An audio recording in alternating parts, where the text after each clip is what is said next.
a bid to invite European Commission President Mr Juncker to answer questions before members of the European Parliament's Budgetary Control Committee (CONT) was blocked yesterday after mainstream parties joined forces to block the suggestion. Instead, Mr Oettinger, who is the Commissioner for Budget and Human Resources, was left to carry the can as MEPs voiced their displeasure and pointed out that the saga made the EU look bad, according to a press release issued by a parliamentary spokesman shortly afterwards.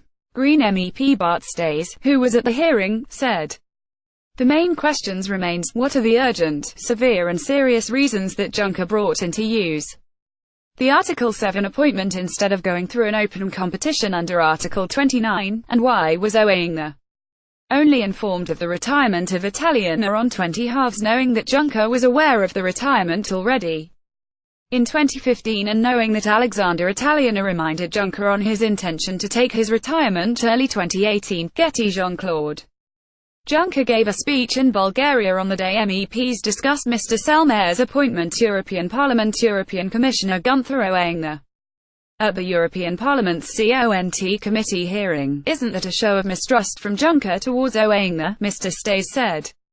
Mr Oettinger had been pressed on this last point, but had remained silent. He added, "It was good to see that Liberals and S.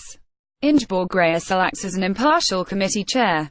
Getty Jean-Claude Juncker has threatened to resign if Martin Selmayr is forced out. "Tomorrow we will distribute a draft resolution with main conclusions." The German newspaper FAZ quoted Mr Oettinger as saying, "We are convinced after repeated re-examination of the regularity and legality of the procedure and the result of the procedure, CONT will vote on this resolution on April 16, before it is considered by the whole Parliament 3 days later." A press release issued by the Parliament after the conclusion of the hearing said that the CONT committee would submit outstanding follow-up questions for written replies to the European Commission. Mr Selmayr's appointment has proven troublesome for Mr Juncker, with claims that his appointment was a fait accompli.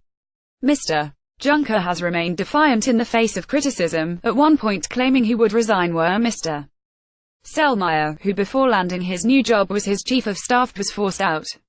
As Secretary-General, Mr Selmayr leads the EU civil service of 33,000 staff, with officials responsible for Brexit contingency planning reporting to him. Sometimes referred to as the monster of Brussels, he hit the headlines last year after being accused of leaking details of a meeting between British PM Theresa May and Brexit negotiator Michel Barnier, claims he later denied.